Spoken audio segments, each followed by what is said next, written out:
समाज को आर्थिक रूप से मजबूत नहीं बना पाएंगे। क्योंकि हमने इस चीज को देखा है कि हमारे समाज में जो हाई एजुकेशनल लोग हैं, जो पढ़े लिखे काफी एजुकेटेड लोग हैं, वो अगर किसी जॉब पे है ना तो उनका काम मेडिकल इंश्योरेंस उनका है, उनका हॉस्पिटल का डिटेल्स है, पुलिस स्टेशन में अगर उनको 50,000 लग रहा है तो 40,000 रुपए देके अपना काम करा लेते हैं। उनको किसी से कोई लेना देना नहीं। 3% लोग में आते हैं। वो हमारे पीछे दो चीजें हैं, एक हमसे जुड़ना नहीं चाहता और एक हमें भाव नहीं देता।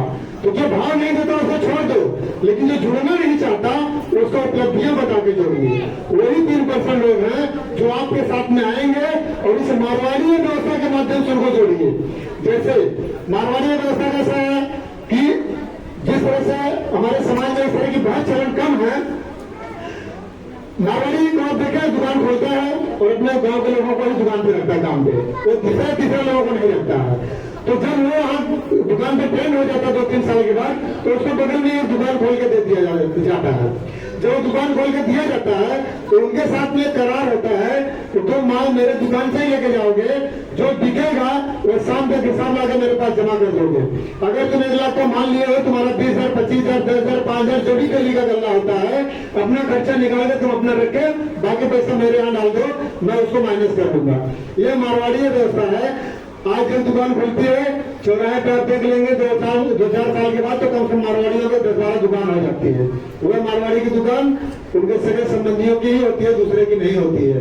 वह व्यवस्था हमें अपने सिस्टम में लाना होगा। जब तक उस व्यवस्था को हम सही तरीके से नहीं लाके लागू कर पाएंगे तब तक शायद हम बहुत पीछे रहेंगे। हाँ, बहुत सारे डिफरेंसेस हैं हमारे समाज में और उनके समाजों में। हमारे में टांग खींचने की आदत है, उनके में नहीं है। तो ये कैसा होता है, जब मैच्योरिटी आती है ना, धीरे धीरे एक आदमी को रखेंगे, उसके अंदर मैच्योरिटी आएगी, 2 आदमी को जरूरत आएगा। तो बुराई का चलन बहुत तेजी से बढ़ता है, लेकिन जो अच्छाई का चलन है वो कम बढ़ता है। लेकिन धीरे धीरे उस चलन को अगर काबिज करना है तो हमको मारवाड़ी व्यवस्था के माध्यम से उस चीज को सिस्टम में लागू करना है। हम लोगों ने लागू करने के लिए काम कर दिया है।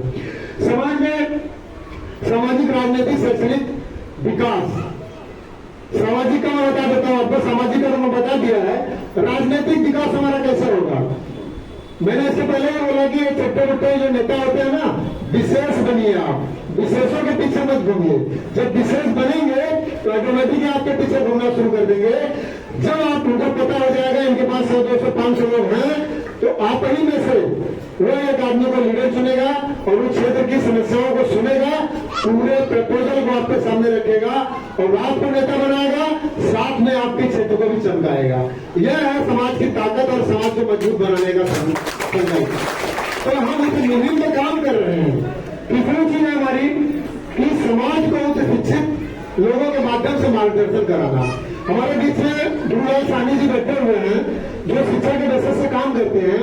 हमने लगभग जितना भी काम किया हुआ है, जितने भी सामाजिक कार्यक्रमों में, जितने भी इस तरह के कैडर से कार्यक्रम लिए हैं, हमने जो उस क्लास के लेवल के पढ़े लिखे लोग हैं, अभी हमने थाना में कार्यक्रम किया था, यूपीएससी क्रैश किया हुआ लड़का था, वो मोटिवेशनल स्पीच दिया था कि हमारे बच्चों का जब परसेंटेज कम होता है तो नीट में किस सेक्टर से जाना चाहिए, इंजीनियरिंग में किस तरह से जाना चाहिए, यूपीएससी में किस तरह से जाना चाहिए।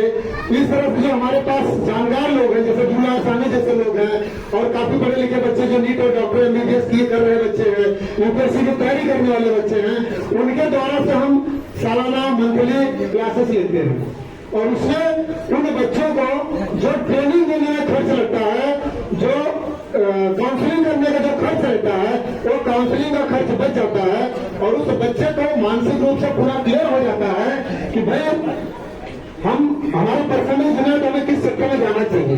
तो उस सेक्टर के हिसाब से वो सेलेक्ट होता है और वो अपना सब्जेक्ट चूज करता है और उसी हिसाब से अपने सेक्टर में जाता है।